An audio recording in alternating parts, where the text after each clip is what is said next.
Hey, how y'all doing out there this evening? Listen, I wanted to bring up some serious concerns that I have over Hurricane Matthew and what's going on with this hurricane.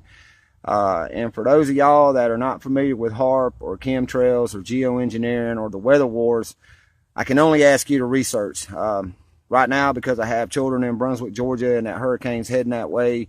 I have families in Florida. I'm from Florida. I was born in a hurricane. I know how they act, and this one is strange. It reminds me of Katrina, so I'm going to bring this out to you and let y'all think about it and do what you got to do. Anytime a hurricane comes up on you and you're advised to evacuate, you should evacuate. I mean, that's just common sense, but this one, I got a feeling it's going to be a lot worse than most storms. It already has been in a sense, and that's where I want to start. When Hurricane Matthew started up, before it hit Haiti, the northwest end of Haiti and the southeast end of Cuba, it had downgraded down to a category 2, and then it kind of just stalled out for a little bit. Now, normally when a hurricane does this, it's going to break up. That's just what canes do. Well, this one didn't. It actually started to intensify. It took a dip south and west and then started on another path that went right through the middle of Haiti and Cuba. Now, that's not so much strange. Well, it's strange behavior for a hurricane to dip down south and move back up north. That's unusual. They usually travel in one direction. They might make big curves, but they hardly ever reverse direction like this one did. So that got my attention. But then I noticed how it literally sat on top of that end of Haiti and Cuba. Now that to me was amazing, because hurricanes don't hardly do that. Now, I'm not a meteorologist, and people can say what they want about my opinion on this. I was born in a hurricane, and I've lived through 4 since then. I watch hurricanes because I live primarily on the east coast of the United States and the Florida, South Georgia area. So we watch hurricanes. We look at the behavior of them. They're amazing storms, but they're very devastating. And this one in particular has turned out to be that way. Now, we're having all these issues with Haiti. Can't basically go to war with an island. I'm not sure the political end of that, but I do know that there's a lot of issues with Haiti. There's a lot of animosity between the United States and Haiti right now.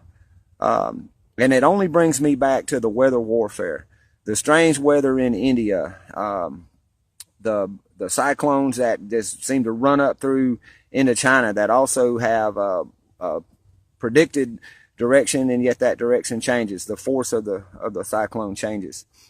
Weather warfare is very real, y'all. It's very real. The Air Force even claimed that they would own the weather by 2017. We're knocking on the door of 2017. Katrina, for instance, came around through the end of Florida and came up in the Gulf and damn near died out. And then all of a sudden, frequencies, microwave frequencies, were pumped into it. It grew into a category 5 hurricane and leveled that part of the Gulf. Many places still haven't recovered from that. So you have to kind of look at what happened with Katrina. Now you say, well, why would the U.S. attack its own soil? I don't know, 9/11. But that's not the point. China has this technology. Russia has this technology. The warfare of today and tomorrow will not be in the conventional form on the ground with tanks and bombs and guns. It will be through manipulating the weather. You can take out whole cities. You can take out whole regions with weather.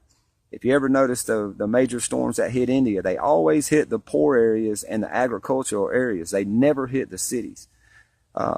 We know that China experiments with HAARP. We know that Russia experiments with HAARP. And y'all know that we have HAARP systems. It's in our Doppel tower system throughout the United States, and it can even be manipulated through the cell tower system. They can chemtrail areas. Now, that's what I want you to do. Dan Wigington from geoengineeringwatch.org, and thank you, brother, for your great work. He has put together a good piece on this. He shows satellite footage of what spaceweather.com, NASA, calls gravity waves, but we know that these are frequency-induced chemical aerosol sprayed clouds, and they're used for whatever purpose: solar radiation management, communications, weather warfare. This is a very much big reality. I really wouldn't even be going on about it, but I do have children up in Brunswick, Georgia.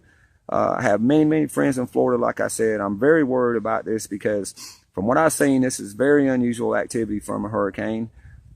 Just the way that it laid on top of Haiti, and even went south and west before it went back up north and east to go through Haiti and Cuba is strange to me. And I can see the manipulation in that storm just by watching that.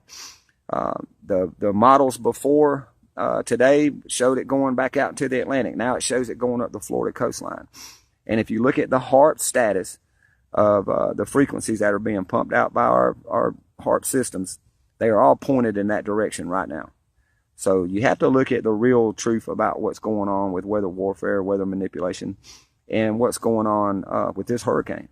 So please, if you're in the path of Hurricane Matthew, please be careful. Please watch the weather. Please watch Haarp status. Please pay attention to people like Dan Wigington from geoengineeringwatch.org. It's a great site, and they keep up with this, y'all.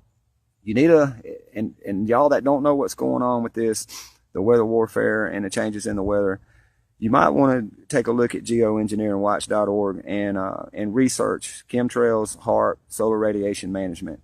These things will be in your future. They're in your presence right now, but they will be in your future, widely known before too long, because they can't hide it. So look at the graphs, look at the information, look at the data, and watch how this storm has just literally sat on top of Haiti and Cuba, and now it's coming up the Florida coast where the models first showed that it wasn't going to do that. Y'all be good. Pay attention. Keep your eyes open and look out for what's going to happen. And don't live in fear. Know, research, think, become. There you go. Peace.